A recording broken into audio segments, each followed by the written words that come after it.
Hello and welcome to Love Builds Up Crafts. I am Sasha and today we'll be hopping along with the Not Too Shabby box and stamp of the month. There's also a giveaway, so please stay tuned for the details later on in the video.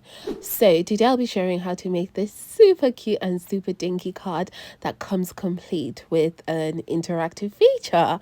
Look at that. So fun, right? It's so simple to make. You'll be shocked how simple it is to make, and you don't need any specialty dyes. So let's go ahead and get to it. Okay, so I've got here with me the stamp set and the coordinating dies that come with the stamp set. So this is the stamp and die set of the month. It's such a cute little set. It's like so beautifully illustrated. I genuinely love Not Too Shabby products. Like I get so excited every time I get my Not Too Shabby products. So it's a cute little snowman. There's a scene there with the two snowmen, and then there's these beautifully illustrated sentiments, so gorgeous.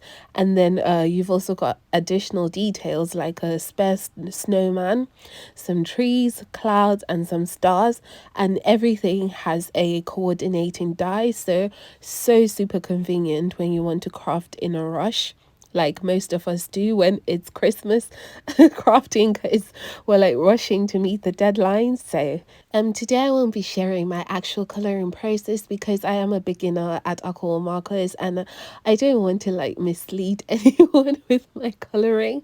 So I will just share a few tips that make things easier for me. For example, this tip right here, I actually stamp and color on marker paper. This is from a teaser. You can use any brand, it doesn't really matter.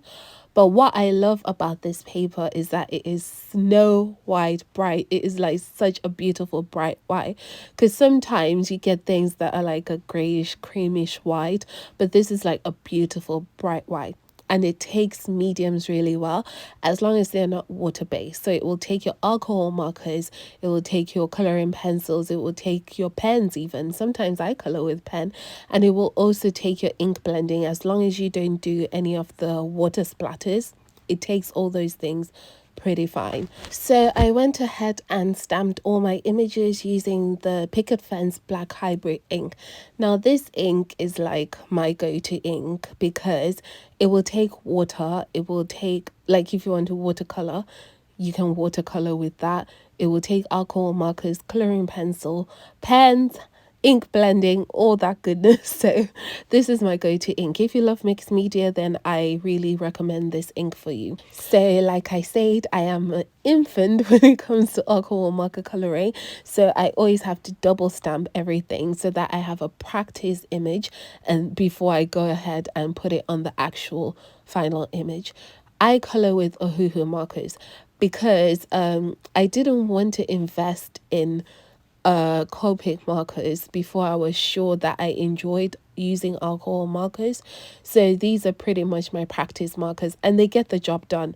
These are so good. For both these bags, it was just 50 quid, which is a bargain, right? These are pretty much all the colors that you'll need, and it comes with like a colorless blender and everything. So it's pretty much a good set of alcohol markers if you're a beginner like me and you just want to practice. So what I actually do is I'll do my marker base and then I'll go ahead and grab my coloring pencil. I'll be using my polychromos today, and then I will use those to add the finer details. I feel like I have more control over my coloring pencils than I do the markers, so that's why I choose them to add the details. And also the advantage of coloring pencils is that you can always erase them if you make a mistake, whereas with alcohol markers I feel like, you know, if you make a mistake you have to start again. So another thing that I do is I always practice my blends on a scrap piece of marker paper before I go ahead and put them onto the practice image, because this helps me like figure out which colors that I need to use and how I need to layer them. And because I practice on the scrap piece of marker paper and then I actually practice on my image, it helps me with the placement of the colors, and this makes the job less stressful, like putting it on the final image. It really does make it less stressful for me if I do it this way. So I also recommend this, like if you're a beginner. Okay, so I've finished coloring the images now, so let's take a quick look at the dies. This is a coordinating set, so each stamp has a coordinating die, which is so super convenient, right? Especially when it comes to Christmas card making. It also comes with a super convenient magnetic sheet, which makes it really convenient for storage. And then so super easy to take these apart. You just need to like wiggle them around a bit. So I'm gonna go ahead and die cut my images, and then some spare die cuts from 300 GSM cardstock so that I can stick my images on the card, and that way they'll be less flimsy. And once that is done, I'm going to go ahead and use this die from Picket Studios. I wanted an arc die, but I don't have one. I've got this one, so I ended up using this one. Any arc die will do, or a rainbow die. I'm ink blending with some bundled sage towards the edges, and then some salt water taffy in the middle, because what I wanted to do was create like a glow of pink light from the back, but it didn't end up working. So anyway, I'm going in with some frayed burlap at the edges there, just to darken the edges and give them more of a vintage look. And I'm also going to add some black soot just to really add to that vintagey look. And now I am adding some artificial snow with some acrylic paint, and I'm going to leave that to dry. Let's go ahead and create our card base. So I've taken a 5x7 card base, it's pre-made, and I'm just going to place the same die that we used before a bit over the edge of that card base, so leaving a teensy gap between the die and the edge of the card base. And I'm going to die cut that so that we get this little dinty shape here. It's so super cute. I really love interactive cute cards. Okay, so let's decorate the rest of the card. So I'm just going to play around with the layout a bit. I want my snowman hiding behind the trees so that when he pops out, he looks like he's popping out from behind the tree. So I'm going to play around with the layout, and once I like the layout, I'm going to go ahead and start sticking down some things, starting with the main tree, because that tree is going to help me then figure out where I need to place my other trees. And once that's done, I'm going to go ahead and stick my snowman to the tree that I will be using to pull him up and down.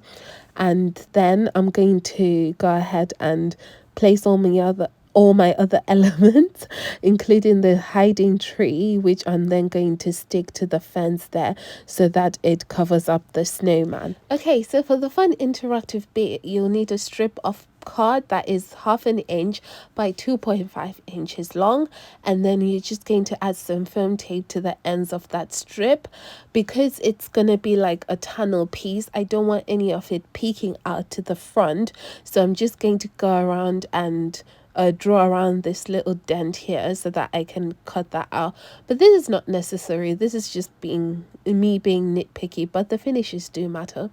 So once I've stuck down that piece there, you can see that my snowman is in position there.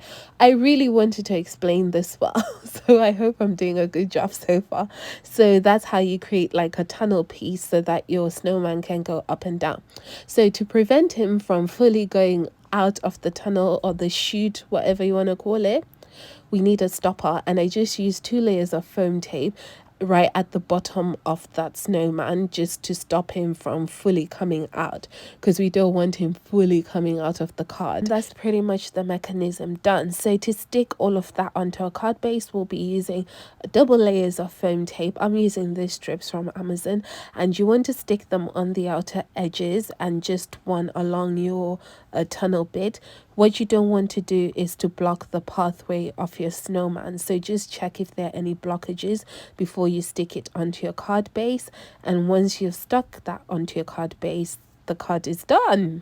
So the Nuvo drops are still a bit wet here, so I'm being super extra careful. But this is our dinky little card. It's such a super fun way to add a bit of pizzazz to your Christmas cards. As you can see, the little finger keeps popping in there to let me know that it's a hiding snowman, it's a hiding snowman, it's a hiding. So some of the design team have the box of the month, and some have the stamp and die of the month like I did. So please make sure that you hop along so that you see all the wonderful inspiration All you have to do is tap on the blue hashtag that says hashtag N2S Holiday Sparkle 2 right at the bottom of this video, and that will lead you to all the videos. Or you can just type that into your YouTube search bar and it will bring up all the videos that you need to hop along. Once you've finished hopping along, don't forget to enter the giveaway.